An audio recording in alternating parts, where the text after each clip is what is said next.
উত্তর ত্রিপুরা যুবরাজনগর কৃষি মহকুমার উদ্যোগে national mission on edible well pump এনএমইও well pump প্রকল্পে বুধবার উপতাখালী গ্রাম পঞ্চায়েতের ৩ নং ওয়ার্ডে এলাকায় অনুষ্ঠিত হয় মেগা পাম্প অয়েল প্ল্যান্টেশন কর্মসূচি।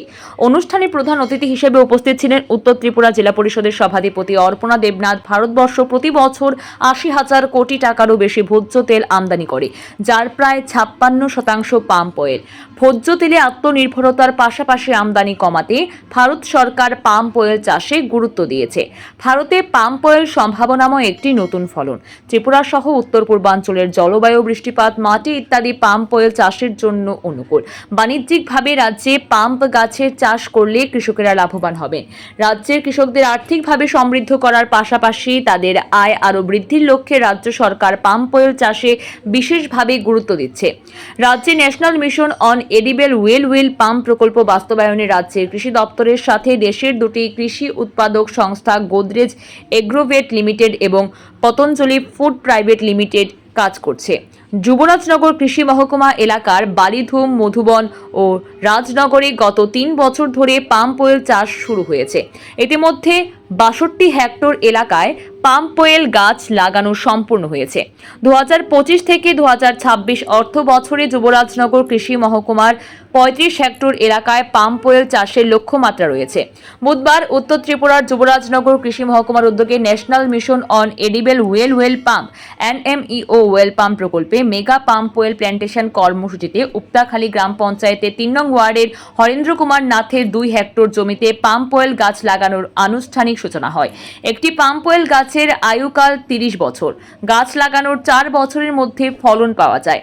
সরকারের নিয়ন্ত্রণাধীন হওয়ায় এই পাম্প অয়েলের দাম ও বিক্রির নিশ্চয়তা বজায় থাকে। এনএমইও অয়েল পাম্প প্রকল্পে পাম্প অয়েল চাষিদের হেক্টর প্রতি ১৪৩টি গাছ সহ কয়েকটি ধাপে ৬২,৫০০ টাকা আর্থিক সহায়তা প্রদান করা হবে।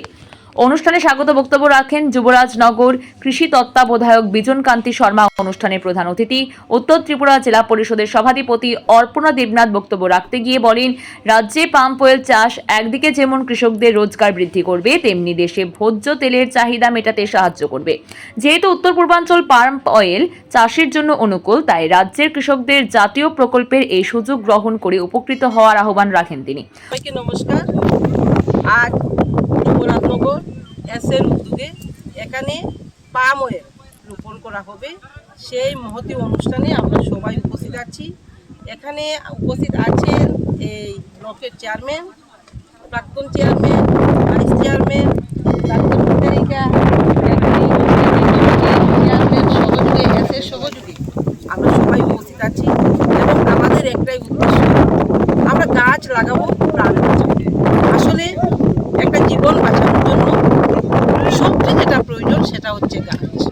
আর এখানে আজকে আমরা যে বৃক্ষটা রোপণ করছি সেটা হচ্ছে পাম অয়েল।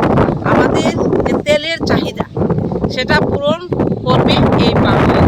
আমি উত্তর ত্রিপুরা জেলার আমরা যারা সমস্ত আমরা কার্যকর্তা থেকে শুরু করে একদম সাধারণ মানুষ থেকে শুরু করে সরকারি আধিকারিক থেকে শুরু করে সবার কাছে আমার আহ্বান থাকবে যে আমরা আমাদের নিজ বাড়িতে এই পাম অয়েলটা যদি রোপণ করি তাহলে আমাদের প্রত্যেকের পরিবারের তেলের যে চাহিদা সেটা আমরা পূরণ করতে পারব।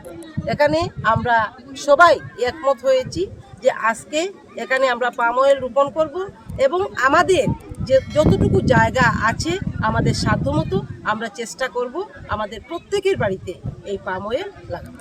অনুষ্ঠানে অন্যদের মধ্যে বক্তব্য রাখেন গোদরেজ এগ্রোভেট লিমিটেডের রাজ্য প্রকল্প আধিকারিক দিব্যজ্যোতি শর্মা, উত্তর জেলা ফল ও উদ্যান বিভাগের উপ অধিকর্তা মনোজিৎ মজুমদার, এগ্রি স্ট্যান্ডিং কমিটির সভাপতি নান্তু গোস্বামী, প্রাক্তন বিধায়িকা তথা বিশিষ্ট সমাজসেবী মলিনা দেবনাথ। ধন্যবাদ সূচক বক্তব্য রাখেন যুবরাজনগর পঞ্চায়েত সমিতির চেয়ারপারসন অর্পণা সিনহা নাথ।